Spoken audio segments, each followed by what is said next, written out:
All right, let's talk my favorite builds this season, okay? My favorite builds. Okay. The best build in the game for Ivern. Most utility, most situations in the game that are useful, that you can be useful, like you pigeonhole yourself the least, is Shirelles, Zanya's, Medjai's, okay? Those three items together in whatever order you get them in, okay? Engage, disengage, amazing for bruisers, speeds up Ivern, survivability, it has everything. Haste, everything, has it all, survivability. Garen tries to flash on me, Zanya's. Irelia tries to kill me, Zanya's. Rengar is the enemy jungler, Zanya's. You can even build this first if you have to. It's good into all the matchups. They have a Jax who wants to jump on you, Zanya's. Oh, you can bait their team into engaging on you. That's what Zanya's is. In all of these games, the most effective player, the player that's always the most fed, the player that's going to mess up your AD carry is the top laner. It's the Jax top, right? It's the Fiora. It's the Irelia. It's the whoever top lane, the Olaf, right? If you can bait them into engaging on you, they engage on you. You shield your carry. You stun them. You have Daisy hitting them. The Zanya's last until Daisy will get the third knock-up hit on them. By that time, your AD carry has done all this damage, and while they're knocked up into the air, you could just run away with the Shirelles or with whatever, right? But then the super cool thing is that Zanya's makes you so hard to kill. When it's up, you can make aggressive plays. You can go for that flash engage, right? Because you can Zanya's, you can get out of there. But it also protects your stacks. And that's why we want Medjai's, okay? Medjai's is going to scale. Medjai's is going to give us movement speed, and it's going to give us AP. All of our abilities scale on AP.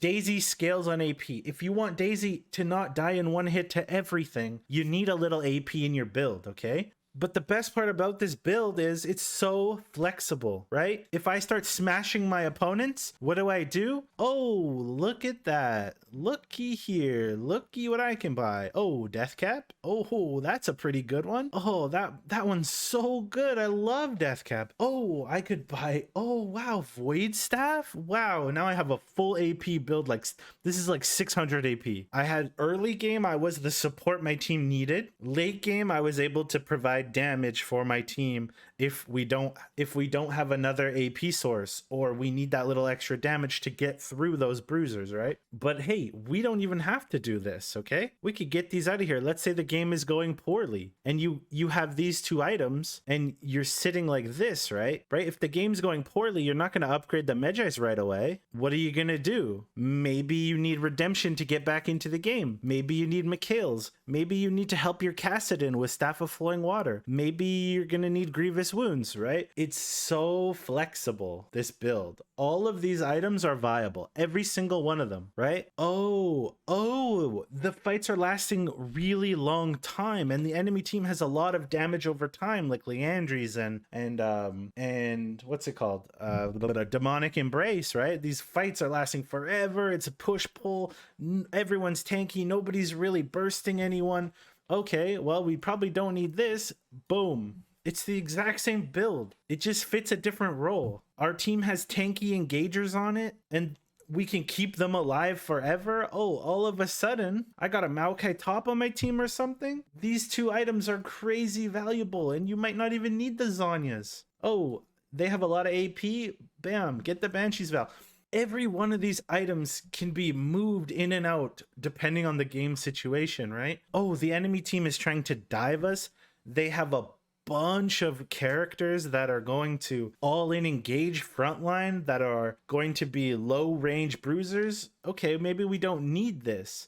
Maybe we're going to be able to proc this a lot. It's the same build, but the mythic dictates which way you're going with it, right? So like this is like by far is the most flexible you can be on Ivern. Oh, all of a sudden I got 10 stacks. Oh, well, just throw this in. Why not, right? The other thing that you can do is you can go like full utility if you want. So for example, let's say you open up the game and you have maybe your runes are glacial augment, you're going to be a little bit more supportive. This exact thing works all over again with Everfrost, right? Like it just works. Oh, the enemy team wants to engage on you, but you still want a little bit of AP. Crown of Shattered Queen is perfect. You can engage, you probably won't die to like a Rengar ult. It's such a good item, right? It gives you passive movement speed and ability power. It gives you 20 haste. It does everything Ivern wants. So when you're looking at items, if you see ability power, haste, and movement speed in any combination, that item is probably good for Ivern. Right? Those are the 3 stats you're looking for always, right? You'll notice every one of these items, ability power, haste, right? This one has heal and shield power, haste. This one has ability power and shielding your allies gives them ability power and haste, right? Everything with ability power and haste and movement speed is good on Ivern. So it's just it's frustrating to me that I see people like this item is so good. This item so good. This item so good. Like these items are so good for Ivern. And I mean, we already did our mythic tier list, right? So like you know which ones I think are the best. But here's the thing, chat. Every one of these mythics is the best in a certain situation, right? Liandry's is better than Night Harvester sometimes. Night Harvester is better than Liandry's sometimes. So when somebody asks me, Mossy, what should I build every game? It's like, well, you sometimes build this one, and sometimes you can build this one. Sometimes you build this one. Sometimes you build this one. Sometimes you build this one. You know, it's like, it's wild. It's wild, right? Like it's so... Okay, so let's queue up for the next game. Okay, I want to talk about Radiant Virtue for a sec, okay? Upon casting your ultimate while you transcend, increases your max health for 10% for 9 seconds. Doesn't matter on Ivern. Who cares if I increase my max health by 10%? I'm not Ornn. I'm not Zac. I'm not a bruiser. It doesn't matter. 400 health, 30 armor, 30 magic resist. Who cares? These stats don't matter, okay? The only reason people buy this is it has 20 built-in haste, okay? And it gives your teammate 20 non-ultimate ability haste. That's it. And it heals your teammates. But it limits how you use Daisy. You can't use Daisy whenever you want. Now, they are changing that, so I will admit, once they change that, this item is a little bit better. But the stats are still not that good. So you're really only going to use this in a situation where your team has no other survivability and no other tanks, and you kind of have to play that tankier role on the team, and your team benefits a lot from ability haste cooldown, right? Like you have a Vlad and all these things. Early game, its build path sucks.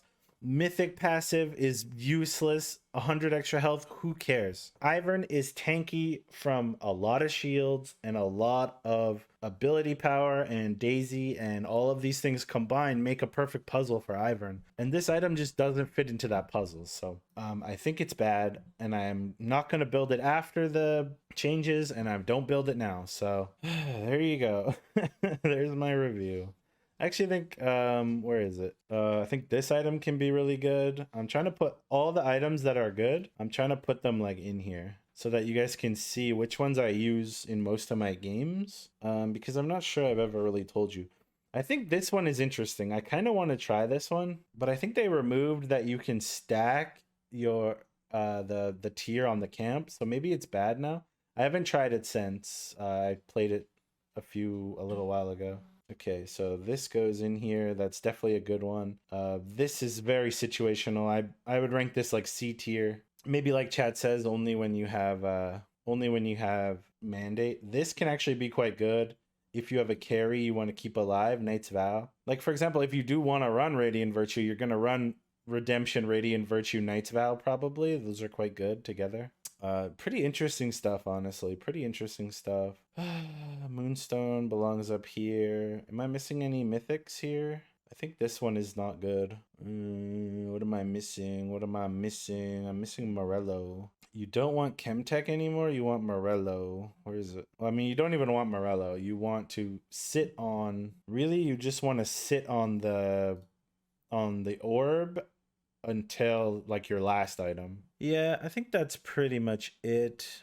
I don't have much else to say. Like if you're building anything other than these items, you're probably not helping your team all that much. And if you're building them in the wrong orders and stuff, you're definitely not helping your team all that much. Hey buddy, hi, come on.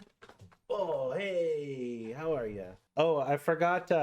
Athema's Chains is good. Athema's Chains is really good when they have one really strong member of a certain damage type, and the rest of their team is the other damage type, right? So like if they have a really strong Irelia and then 4 AP champs, then you just get this, put it on Irelia, and then build MR. I don't know. That's just my thoughts on items. Like, there's no right items. You're going to use this one more than you're going to use this one. You're going to use this one more than you're going to use any of these. You're going to use these two the most. But that doesn't mean that these ones don't have their time and place.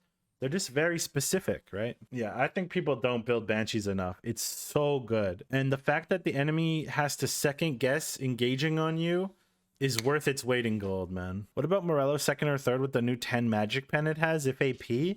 No. It's better to just go orb and then go void staff if you need magic pen. 10 flat? Okay. So this one's percentage based, right? So what that means is it depends on how much MR the enemy has. The more MR they have, the more valuable Blighted Jewel is. I think as a general rule of thumb, there's usually better items to build than both Void Staff and Morello. And you usually don't want your Void Staff until after your Death Cab or after another, high AP item. It's usually better to get the AP in the books first because it helps all your abilities scale up. There's a lot to unpack when it comes to items with Ivern because he's so flexible, but...